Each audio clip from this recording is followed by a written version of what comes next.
जय हिंद, नमस्कार। Career wing पर आपका बहुत बहुत स्वागत है। Class 12th chemistry set B का आंसर की है। देखिए, सेट बी का आंसर की वैसे मैंने पहले ही अपलोड कर दिया है, लेकिन वहाँ पर कुछ दिक्कत आ गई थी। जो पूरे क्वेश्चंस थे, सेकेंड पेज वाला ठीक से समझ नहीं आ रहा था, ब्लर हो गया था, तो उसका आंसर की अपन नहीं कर पाए थे। इसीलिए मैं सेट बी री अपलोड कर रहा हूँ, इसको देख लीजिए। ओके, अपना अपना आंसर मिला लेना। चलिए शुरू करें। एमसीक्यूज वाला हो गया था, लेकिन एक बार और बता रहा हूँ, देख लेना।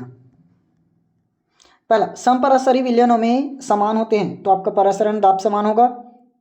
अगला, गैल्वेनाइज्ड आयरन पर जिंक की परत चढ़ी होती है, सी नंबर। यदि दर स्थिरांक है तो प्रथम कोटि अभिक्रिया के लिए अर्धायु काल निकलेगा 0.0693 डिवाइडेड बाय के। इसमें से कौन सा ऑप्शन होगा देख लेना, इससे ज़्यादा तो दिख नहीं रहा है, ऑप्शन नंबर यही है। अगला है, कॉपर किस ब्लॉक का है, तो कॉपर सबको पता है डी ब्लॉक का है। आगे, NiCl4 इस बार भी ब्लर ही, अच्छा यहाँ पर दी है ना, 2 माइनस चार्ज है, 2 माइनस चार्ज, तो इसको x मानोगे, ये -4 क्लोरीन का और बराबर में -2, -4 इधर जाएगा +4, तो 4 - 2 का मतलब 2, ऑप्शन नंबर सी। उसके बाद है एथिलीडीन डाईब्रोमाइड है, एथिलीडीन डाईब्रोमाइड है, ये आपका है जैम डाईहेलाइड। सातवां, एथेनॉल से डाई एथिल ईथर बनाना किस अभिक्रिया के अंतर्गत आता है, तो आपका हो जाएगा निर्जलीकरण। उसके बाद भी ब्लर ही है यार, CH3COCH, अच्छा इसको तो उसमें भी करवाया था, ये क्या होगा इसका, प्रोपेनॉन। ऑप्शन समझ में नहीं आ रहा था, इसलिए मैंने सीधा नाम बता दिया था, प्रोपेनॉन। आगे, निम्नलिखित में से कौन सा विस्फोटक है, तो आपका हो जाएगा ट्राइनाइट्रोबेंजीन।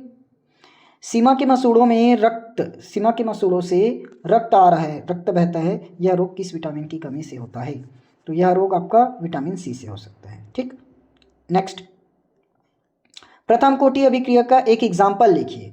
प्रथम कोटि अभिक्रिया का एक एग्जाम्पल लिखवा दिए थे, N2O5 प्लस 2NO2 और प्लस हाफ O2, फिर भी वही कर रहे, यहाँ पर एरो आता है। ठीक, मैं कैसे गलत कर रहा हूँ, दो बार हो गया। आगे, संक्रमण तत्वों की 3D श्रेणी का कौन सा तत्व सर्वाधिक ऑक्सीकरण प्रदर्शित करता है, तो यहाँ सबको पता होगा मैग्नीज है, कैपिटल M होगा। आगे, 1,4-डाईब्रोमोब्यूटूइन, 1,4-डाईब्रोमोब्यूटूइन, देखो मेन देखो, alk but, meth eth prop but, यहाँ पर सब लोग हाइड्रोजन तो लगा ही लेंगे। 1,4-डाईब्रोमो, तो 1 नंबर पर क्या जुड़ेगा, ब्रोमीन, और 4 नंबर पर ब्रोमीन, तो 1,4-डाई हो गया, ब्रोमो हो गया। ब्यूटूइन मतलब 1,2, दूसरे नंबर पर टूइन। ठीक, आगे, निम्नलिखित अभिक्रिया को पूर्ण कीजिए, समीकरण को पूर्ण कीजिए, सॉरी। ROH प्लस HCl है, सिंपल है, देखो यहाँ से R प्लस है और Cl माइनस, तो बन जाएगा RCl। ये H और OH मिलाकर क्या बना देगा आपका H2O, खत्म। एल्कोहल का विकृतीकरण है, विकृतीकरण ये थ्योरी है, मैं पिछली बार भी नहीं बताया था, इस बार भी नहीं बता रहा हूँ। विद्युत अपघटनी सेल और विद्युत रासायनिक सेल में अंतर, देखो विद्युत अपघटनी सेल में जानते हैं, विद्युत अपघटनी सेल में अपने को सिर्फ एक ही पात्र की जरूरत पड़ती है, और विद्युत रासायनिक सेल में 2 पात्र की जरूरत पड़ती है ना। ठीक, और इसमें लवण सेतु की जरूरत पड़ेगी क्या, नहीं, लेकिन विद्युत रासायनिक सेल में लवण सेतु की जरूरत पड़ती है, 2 अंतर खत्म। निम्नलिखित की अणु संख्यता और अभिक्रिया की कोटि बताइए, निम्नलिखित की अणु संख्यता और अभिक्रिया की कोटि, तो इसकी अणु संख्यता एक और इसकी अणु संख्यता आपकी 2 हो जाएगी, और अभिक्रिया की कोटि हो जाएगी आपकी प्रथम कोटि की अभिक्रिया। ठीक, नेक्स्ट, लिगेंड क्या है, लिगेंड तो थ्योरी है, जो सेंट्रल मेटल एटम के साथ कोऑर्डिनेट बॉन्ड से जुड़ा रहता है, उपसंयोजी बंध से। एल्कोहल तथा फिनॉल जल में विलय होते हैं, क्यों, क्योंकि साफ है, उसमें हाइड्रोजन बंध पाया जाता है। अरे यार, ये तो फिर से वैसी है, ऑक्सिम है ये, ऑक्सिम RC है ना। वैसे इसका पूरा का पूरा तो डिटेल बताना संभव नहीं है, क्योंकि रिएक्शन है, पूरा थ्योरी है, थ्योरी नहीं है, रिएक्शन भी बोल सकते हो, और उसमें थ्योरी भी लिखना पड़ता है ना। ऑक्सिम में ऑक्सिम है, कीटल है, साइनोहाइड्रिन है, हाइड्रोजिन है, ये सब पूरा का पूरा थ्योरी पोर्शन है, इसलिए मैं उसको नहीं बता रहा हूँ। ओके, उसके बाद निम्नलिखित अभिक्रिया में बनने वाले उत्पाद का नाम लिखिए। हाँ, यहाँ पर क्लीन दिया था, देखो क्या बनाना है अपने को, क्या बनाना है अपने को, NH2 तो है, NH2 तो है, 3Br2 है, तो एक बार आर्थो पर जुड़ेगा ब्रोमीन, एक बार मेटा पर जुड़ेगा, एक बार पैरा पर जुड़ेगा। तो क्या बना 2 4 6, 2 4 6, 3 बार इसलिए try bromo aniline, 2 4 6 try bromo aniline, plus में आपका अलग हो जाएगा 3HBr। ठीक, आगे अंडे को उबालने पर उसमें उपस्थित जल कहाँ चला जाता है, कहाँ चला जाता है बताएंगे। ठीक, वो तो शौक लेता है क्या। आगे 2.82 ग्राम ग्लूकोज आणविक द्रव्यमान दिया है इतना, 90 ग्राम जल में घुला है, तो ग्लूकोज का मोल प्रभाज ज्ञात कीजिए। देखो मोल प्रभाज ज्ञात करने का सिंपल सा फॉर्मूला है x बराबर Na प्लस NB, लेकिन जब विलेय का ज्ञात करना हो तब B आएगा, विलायक का ज्ञात करना हो तो A आएगा। अपने को यहाँ पर ग्लूकोज विलेय है तो यहाँ B लिखना पड़ेगा, ठीक, B का। अब NB निकालने का फॉर्मूला क्या है, WA/Ma। NB निकालने का फॉर्मूला क्या है, WB/MB, ठीक है, WB/MB, ये हो जाएगा। चलिए सॉल्व करें इसको। अब यहाँ से सिर्फ अपने को कुछ नहीं करना, वैल्यू पुट बस करना है, वैल्यू पुट बस करना है। देखो WA कौन होगा, विलायक, विलायक कौन है, विलेय मतलब जिसे घोला जाए, किसको घोल रहे हो, WB मतलब ग्लूकोज, तो ये हो गया हमारा WB और ये हो गया WA। तो WB तो हमें अणुभार दे रखा है मतलब ये MB है।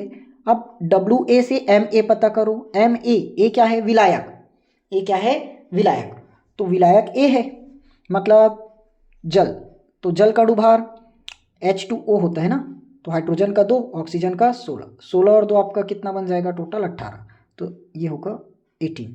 ठीक है, चलिए पेन बदलो। समझ में आ गया मेरे ख्याल से, सब कुछ निकल चुका है, पुट करो। WA का मान अपने को पता चला कितना है, फिर गायब हो गया यार। WA 90 बटे में उसी का MA 18, तो 18 पंचे 18 दिया, हाँ ठीक, 18 पंचे 90 होता है। WB बटे MB, WB कितना दे रखा है 2.82 बटे में MB 180, MB, अरे यार सॉरी एक मिनट अरे यार ये तो हटाने के चक्कर में पूरा ही गायब हो गया। चलिए फिर से करते हैं। अच्छा एक चीज़ नहीं निकालते, ये हमारा क्या था, अरे यार WB ना, और ये क्या है MB, 90 ग्राम जल में घुला है, ये अपना क्या है WA। MA अपना कितना आया था 18, हाइड्रोजन ऑक्सीजन और हाइड्रोजन तो 16, 16 और 2 18, ठीक। MA कितना निकला था 18। तो सबसे पहले अपन ने क्या पता किया था Na, WA बटे MA मतलब 90 बटे 18, 18 पंचे 90, ये निकल गया था, ठीक। क्या पता करना था WB बटे NB ना, WB का मान 2.82 और नीचे में आ जाएगा आपका 180। इसको सॉल्व करो, इसको सॉल्व करने पर कितना आएगा 0. इसको तो मैं पिछली बार भी बताया था इतना आएगा करके। इसको मान लो अगर मैं तकरीबन 200 मान लेता हूँ तो 2 एकम 2 एक ही बार में कट जाएगा, तो 0.01 तो आएगा। उसके बाद 2 पंचे 10, तकरीबन 0.157, ठीक। और इसको याद रखना 5, 0.157 और एक का आया था 5। ये क्या है हमारा NB और ये क्या आया था Na, ठीक। इतना करना था। अब पुट करो, फॉर्मूला बता दिया था NB बटे Na प्लस NB, तो NB का मान अपना कितना निकला 0.157 बटे Na प्लस NB मतलब 5 प्लस 0.157, तो इसको जोड़ दो ना सीधा, 5 सीधा जोड़ देता हूँ, 5.0157 हो जाएगा। पॉइंट के बाद 3 अंक, पॉइंट के बाद 3 अंक कट जाएगा, ये 5157 बन गया और 157, तो कट जाएगा। सबसे पहले तो एक पॉइंट लगाए, 1 2 3 अंक है, 1 2 3 अंक, तो 1 2 बार 0 हो जाएगा और ये कट जाएगा, 5 दिया 15 और 1 बचा, तो 5 एकम 5, फिर उसके बाद 2 आ जाएगा, 5 दूनी 10, तो 0.00312 समथिंग कुछ निकलेगा, एकदम 100% श्योर नहीं है, इसी के करीब आएगा। ओके, एक बार आप लोग कॉपी में बना के देखोगे तो पूरा समझ में आ जाएगा। अगला, तो अभिक्रिया की दर और दर स्थिरांक में अंतर, अभिक्रिया की दर और दर स्थिरांक में अंतर। एक बार बिगड़ गया तो पूरा ही बिगड़ेगा ये। चलो इधर आ जाएगा अभिक्रिया की दर और इधर स्थिरांक। देखो ये तो सांद्रण पर निर्भर करेगा, साफ है, दर है मतलब सांद्रण पर निर्भर करेगा, सांद्रता पर, और ये निर्भर नहीं कर सकता। इसमें अग्र और पश्च दोनों अभिक्रिया की दर क्या होगी, बराबर, लेकिन ये साम्यावस्था पर तो अग्र और पश्च अभिक्रिया के वेग जो नियतांक है उसका अनुपात ही साम्य स्थिरांक होगा। ये लंबा चौड़ा हो रहा है, इसको मत लिखो, इसको काटो। कहाँ लंबा चौड़ा बताए, सीधा इकाई बताओ ना। दूसरा में इकाई भी तो पढ़े हो, mole inverse, litre inverse, second inverse, mole inverse, litre inverse, second inverse. और बताओ इसकी इकाई निकल सकती है क्या, स्थिरांक है। जो इसकी स्थिरांक है वो फिक्स नहीं रहती, वो उसकी कोटि पर निर्भर करती है। कितना अंतर बोला था अपने को, 2, 1 नंबर का है। चलो 2 अंतर तो बता दिए। अगला, अच्छा 3 का था। चलिए, लुकास अभिकर्मक द्वारा प्राथमिक, द्वितीयक और तृतीयक एल्कोहल में विभेद कीजिए। लुकास अभिकर्मक द्वारा प्राथमिक, द्वितीयक और तृतीयक एल्कोहल में विभेद। देखो RCH2OH ये प्राथमिक एल्कोहल, R2CHOH ये द्वितीयक एल्कोहल, R3COH ये हो गया हमारा तृतीयक एल्कोहल। बनेगा ऐसी सेम, ठीक।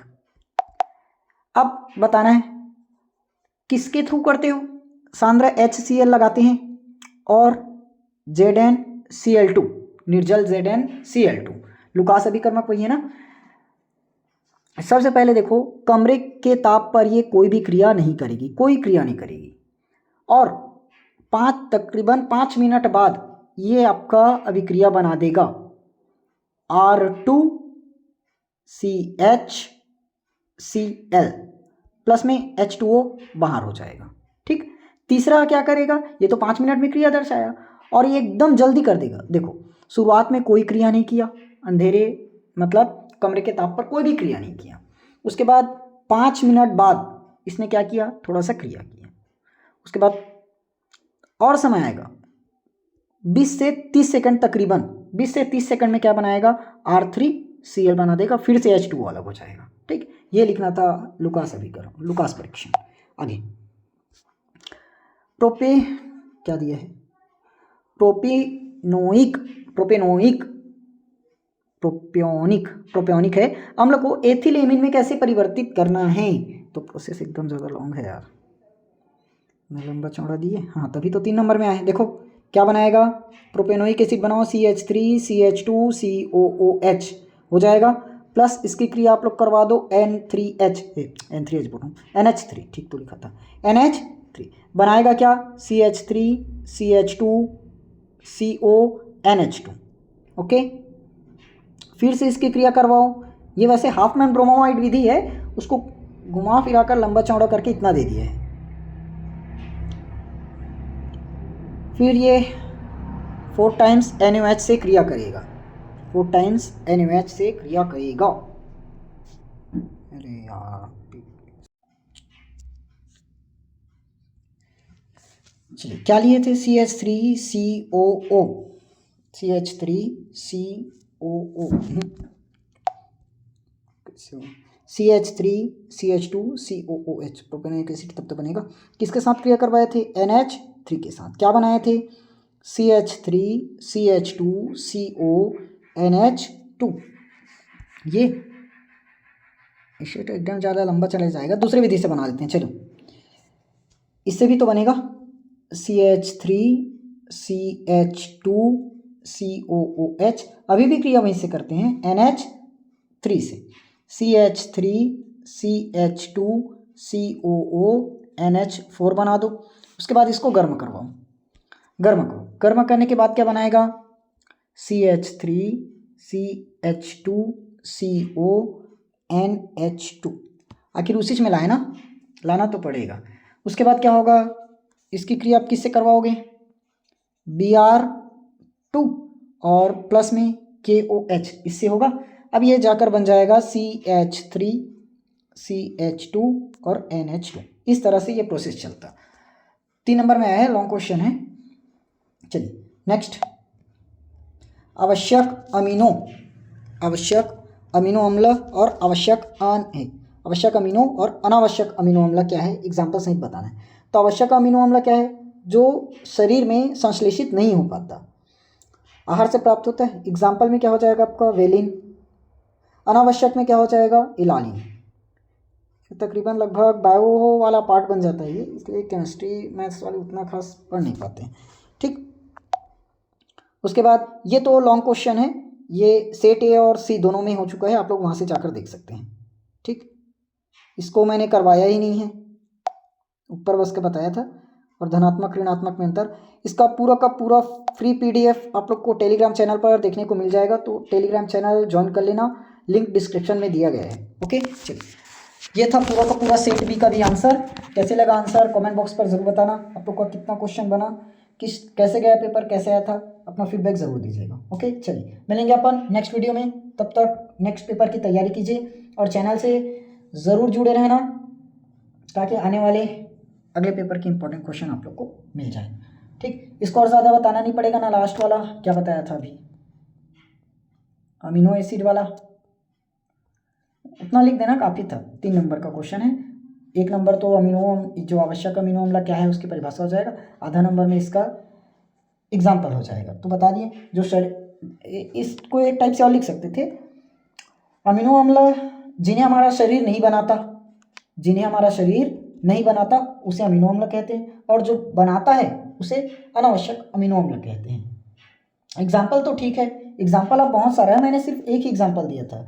जैसे आवश्यक अमीनो अम्ल वेलिन है, आइसोल्यूसिन है, आर्जिनिन है, ल्यूसिन, ये सब है। ठीक, आई होप सबको एकदम अच्छे तरीके से समझ में आ गया होगा। एक और छोड़ा था अंडे वाला क्वेश्चन, एक और छोड़ी था ना, उगाने पर पानी कहाँ चले जाता है करके, तो वो जल क्या करता है, वो अवशोषित कर लेता है। ठीक, चलिए काफ़ी है इतना क्वेश्चंस। ओके, नेक्स्ट पेपर के लिए इंपॉर्टेंट क्वेश्चन आप लोग को आज ही मिल जाएगा, तो चैनल को सब्सक्राइब जरूर करना।